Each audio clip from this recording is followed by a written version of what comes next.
do Senhor. No devocional de hoje eu gostaria de meditar com vocês um texto que está em Gênesis, capítulo 22, versículo 13, que diz assim: Tendo Abraão erguido os olhos, viu atrás de si um carneiro preso pelo chifre entre os arbustos. Tomou Abraão o carneiro e ofereceu em holocausto, em lugar do seu filho. E pôs Abraão por nome aquele lugar: O Senhor proverá. Daí dizer-se até o dia de hoje: No monte do Senhor se proverá. Então do céu bradou segunda vez o anjo do Senhor a Abraão. Esse texto que nós lemos, meus irmãos, de Gênesis capítulo 22, do versículos do 13 ao 15, ele fala de que Abraão teve a atitude ou atitudes que fazem a diferença. E é interessante nós notarmos que no nosso meio fala-se muito de bênção. E aí, se eu perguntar quem quer ser abençoado, eu tenho certeza que eu quero ser abençoado. Eu tenho certeza que você quer ser abençoado. Eu tenho certeza que todo mundo quer ser abençoado. Quem é que não quer ser abençoado na sua vida? Quem é que não quer ter uma vida próspera, uma vida de alegria, uma vida de vitória, uma vida de conquistas? São coisas que todo mundo quer. Sejam pessoas que sirvam a Deus, sejam pessoas que não sirvam a Deus. Por quê? Porque todos nós, à medida que nós estamos vivendo, nós queremos que as coisas deem certo nas nossas vidas. Então, essa pergunta é uma pergunta meio que retórica, porque é algo que você pergunta e já sabe a resposta. Todo mundo quer ser abençoado. Mas aí nós precisamos entender que o contexto da bênção, para que ela aconteça, algumas outras coisas vão acontecer. É interessante que quando nós lemos toda a história de Abraão e até chegar a esse ponto dessa bênção específica que ele recebe, Deus foi dando a ele outras bênçãos. Abraão foi um homem próspero, Abraão foi um homem rico, Abraão teve uma situação de vida equilibrada, mas teve algumas coisas também que aconteceram na vida de Abraão que vão se assemelhar à minha vida e à sua vida. Abraão duvidou daquilo que Deus disse para ele. Abraão teve períodos que teve que decidir, não decidiu.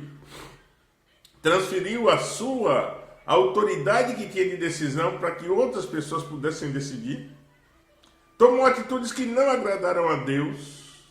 Mas entenda que tudo isso, entre as posições erradas de Abraão e as permissões de Deus sobre a vida de Abraão, todas elas redundaram no final nas bênçãos que Deus tinha na vida de Abraão.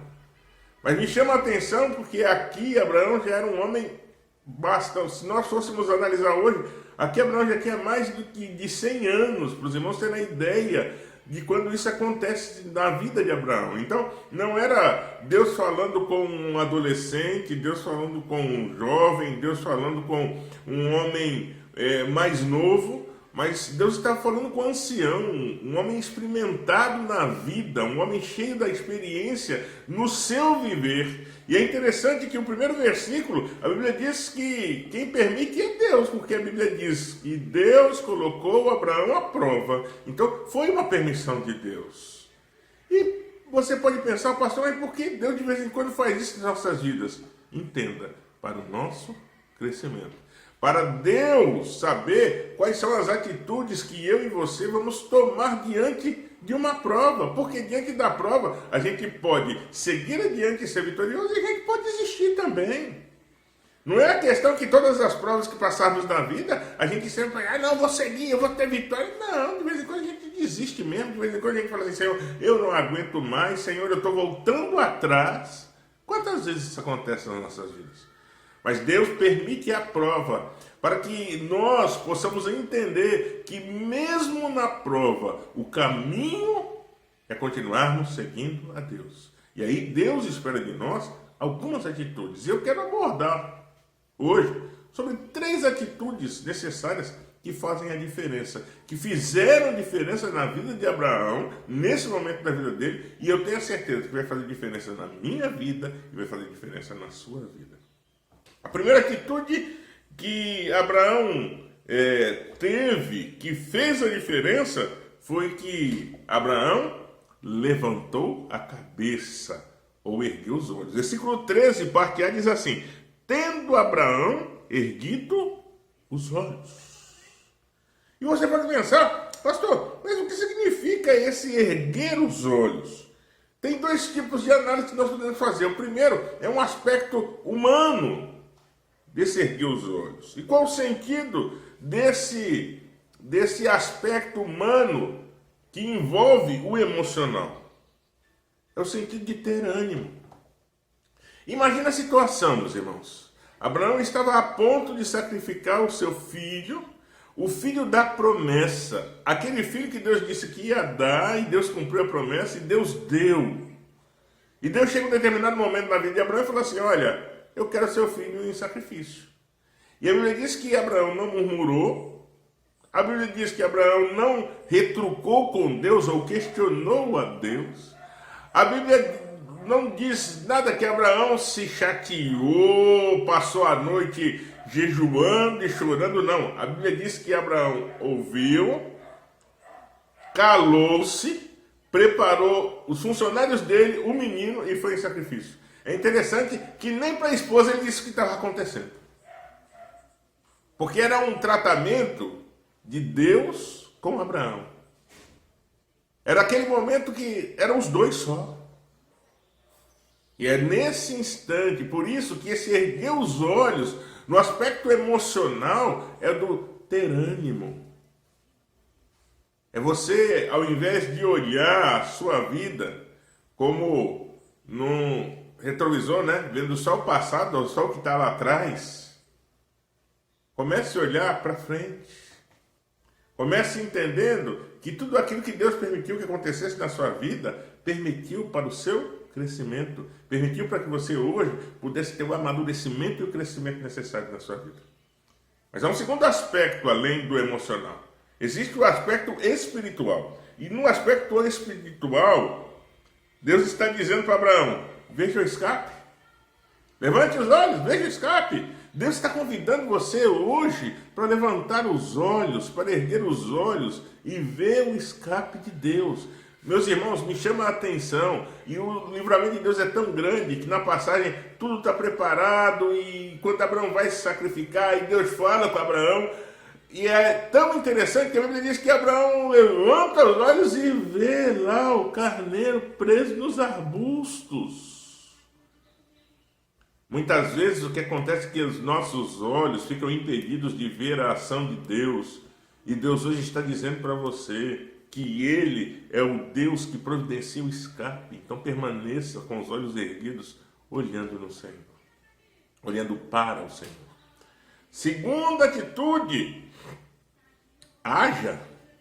Versículo 13, parte B, diz assim: tomou Abraão o carneiro. Não adiantaria nada Abraão ter erguido os olhos, ter visto o carneiro e ter ficado parado. Deus está dizendo a você que a bênção do livramento tem que gerar em você e em mim ação. Nós estamos pensando que, não, olha, não, Deus quer que nós hajamos, meus irmãos. O livramento de Deus tem que gerar ação. Logo que Abraão viu o carneiro, ele agiu, ele tomou o carneiro, ele apresentou o holocausto a Deus, o sacrifício a Deus. E Deus espera isso de você também. Que você, nesta hora, que você entenda que Deus não quer que fiquemos inertes. Deus quer que hajamos. Vou dar um exemplo. Diante de toda essa situação de crise, de instabilidade que o Brasil e o mundo está vivendo, o que você tem feito?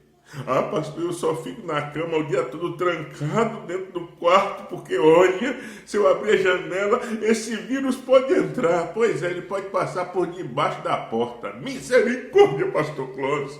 Haja, meu irmão, haja, minha irmã. Entenda uma coisa, que nesses instantes, Deus quer que a nossa confiança esteja nele. Não estou dizendo que nós não devemos ser prudentes. Tem que sair, vai no mercado, usa máscara.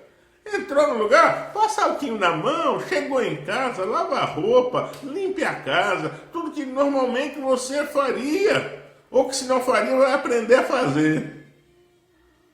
Mas não permita que esse quadro gere temor no seu coração a ponto de você nem sair de dentro da sua casa. Tem gente que não chega nem mais no portão. Haja. É hora de você lançar fora o medo. E quando Deus permite esses quadros, eu tenho dito que é para a confrontação da igreja, para que nós avaliemos como tem sido o nosso compromisso com Deus. E entenda, Deus quer que você hoje saia da inércia. Terceira atitude, a atitude de gratidão a Deus. Versículo 14. E pôs Abraão por nome aquele lugar, o Senhor proverá. Daí dizer-se até o dia de hoje, no monte do Senhor se proverá. No nosso meio se fala muito em provisão, mas provisão financeira. É interessante, essa provisão aqui não é financeira. Essa provisão que Deus deu a Abraão aqui foi uma provisão emocional. Foi uma provisão na área familiar. Já viu isso? Porque muitas vezes nossa cabeça só funciona que não, Deus vai me dar carro novo, Deus vai me dar casa, Deus vai dar celular novo, Deus vai dar. Não, Deus quer ser provisão em todas as áreas da nossa vida. Ele quer prover paz, Ele quer prover alegria, Ele quer prover tranquilidade, Ele quer prover em nós um coração grato a Ele. Ah, pastor, mas Deus também não quer providenciar a bênção financeira. Quer também, mas não é só a bênção financeira. A provisão de Deus em nossas vidas, ela tem que atingir todos os setores da nossa vida. E é o entendimento que Deus deu a Abraão. Por isso que Abraão aqui, ele ficou grato ao Senhor e foi lá e falou, olha, aqui é o monte do Senhor proverá. O Senhor que é comigo em todas as situações e que Ele provê aquilo que eu preciso. Esse é o sentido. E Deus quer que você entenda esse sentido e viva nessa dimensão. 3 atitudes que farão a diferença na sua vida, porque fizeram na vida de Abraão e eu tenho certeza que também farão na sua vida. E na minha também. Primeiro, erga os olhos. Segundo, haja. Terceiro, seja grato a Deus. Que Deus em Cristo nos abençoe. Vamos orar.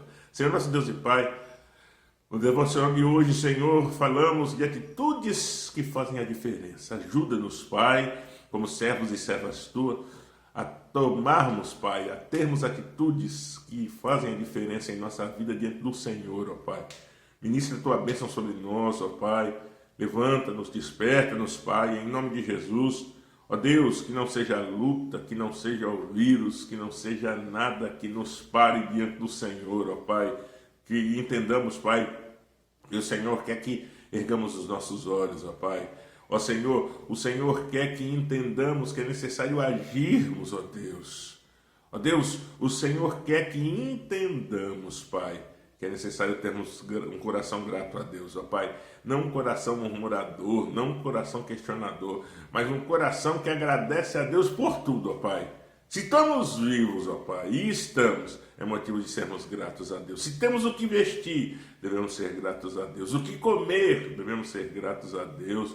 O desodorante para usar, devemos ser gratos a Deus. Devemos ser gratos ao Senhor por tudo. Ensina-nos isso, Pai. Ó Deus, mas também quero pedir, Senhor, e interceder em favor daqueles irmãos que estão mais fracos, ó Pai, que estão, Senhor, sentindo a sua fé abalada por tudo isso que tem acontecido. Deus, que a Tua graça, o Teu favor, a Tua bênção, o teu renovo, o Teu fortalecimento, Pai, venha sobre a vida, sobre cada uma dessas vidas, Senhor, em nome de Jesus. Eu quero abençoar a Tua igreja neste dia em nome de Jesus. Amém e amém. Que a graça, a paz e a bênção do Senhor seja sobre você, em nome de Jesus. Que Deus nos abençoe.